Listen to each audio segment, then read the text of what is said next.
We're going to be looking at Ustrasana, your camel pose, a really strong back bend that, if done incorrectly, can cause a lot of damage not only to the knees but also to the lower back.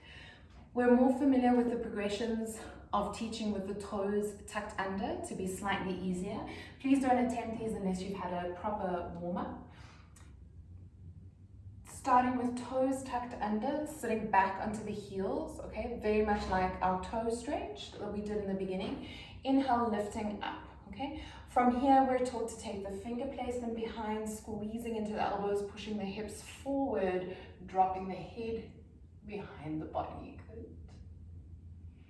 Inhale, gently release, slowly coming up, coming off the toes, a little bit of a kick out into the feet, maybe circling into the hips, okay? And then from here we teach a further progression of working onto the tops of the feet.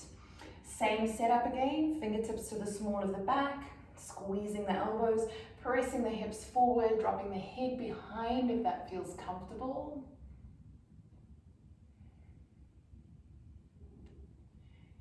Inhale, gently tucking the chin in, coming forward. Again, circle into the hips. Remember the importance of those counter poses. But what if you're teaching this to a student who's got really tight Achilles, okay? Lots of discomfort, maybe some shortening. Over and above that suggestion of tucking the toes under, you might encourage them to place a block directly underneath the toes, okay? So what that does is, although it gives more of a stretch into the soles of the feet, into the fascia, it's going to support and create more space so that that back bend, they don't collapse or overcompensate in the lower back.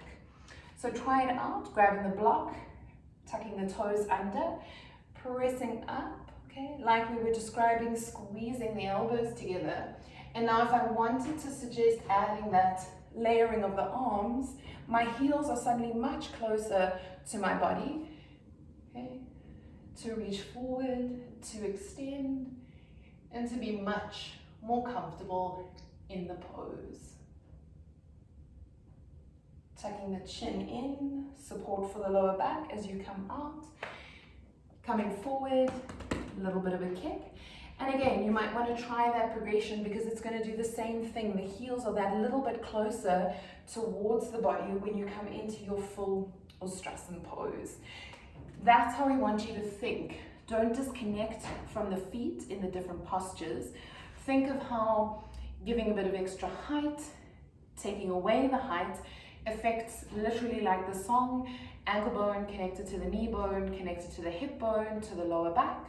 Because first and foremost, we want to work the designated areas of the posture with minimal injury, but we also want to respect the biomechanics of each individual.